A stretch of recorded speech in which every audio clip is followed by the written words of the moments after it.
ایک قدیم شہر کے سنسان کونے میں ایک پرانی حویلی واقع تھی۔ لوگ کہتے تھے کہ اس حویلی کے اندر ایک ایسا سنہری فریم موجود ہے جو عام تصویری فریم نہیں بلکہ تقدیر کا دروازہ ہے۔ وہ فریم خالص سونے کا بنا ہوا تھا۔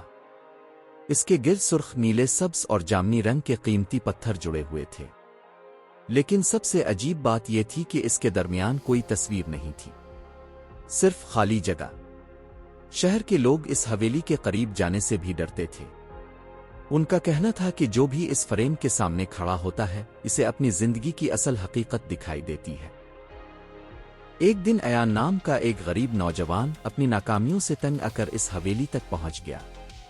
اس کے پاس نہ پیسہ تھا، نہ نوکری، نہ کوئی سہارا۔ لوگ اس کا مذاق اڑاتے تھے اور وہ اندر ہی اندر ٹوٹ چکا تھا۔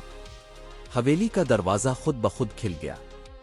ایان آہستہ آہستہ اندر داخل ہوا۔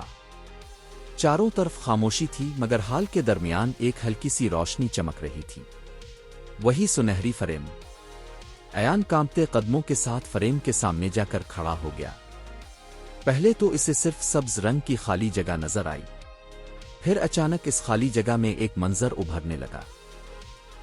اس نے دیکھا، وہ خود ہے، مگر اب وہ غریب نہیں تھا، وہ ایک کامیاب شخص بن چکا تھا۔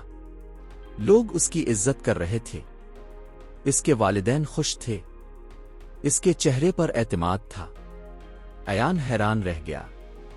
تبھی ایک مدھم سی آواز گونجی، یہ فریم تمہیں وہ دکھاتا ہے جو تم بن سکتے ہو، لیکن شرط یہ ہے کہ تم خود پر یقین کرو۔ اچانک فریم کے قیمتی پتھر چمکنے لگے۔ سرخ پتھر نے حوصلہ دیا، نیلا پتھر نے عقل دی، سبز پتھر نے سکون دیا، اور جامنی پتھر نے خواب دکھایا۔ ایان کی آنکھوں میں آنسو آ گئے، مگر اس بار وہ کمزوری کے نہیں بلکہ امید کے تھے۔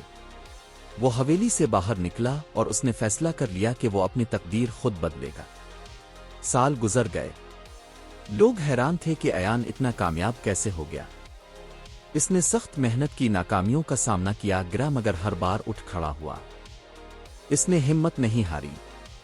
ایک دن وہ دوبارہ اسی جگہ گیا جہاں کبھی وہ حویلی تھی، مگر وہاں کچھ بھی نہیں تھا، نہ حویلی نہ فریم، صرف ایک چھوٹا سا جملہ زمین پر لکھا تھا، اصل جادو فریم میں نہیں، انسان کے یقین میں ہوتا ہے۔ ایان مسکرا دیا، کیونکہ اب اسے معلوم ہو چکا تھا کہ ہر انسان کے دل میں ایک سنہری فریم ہوتا ہے۔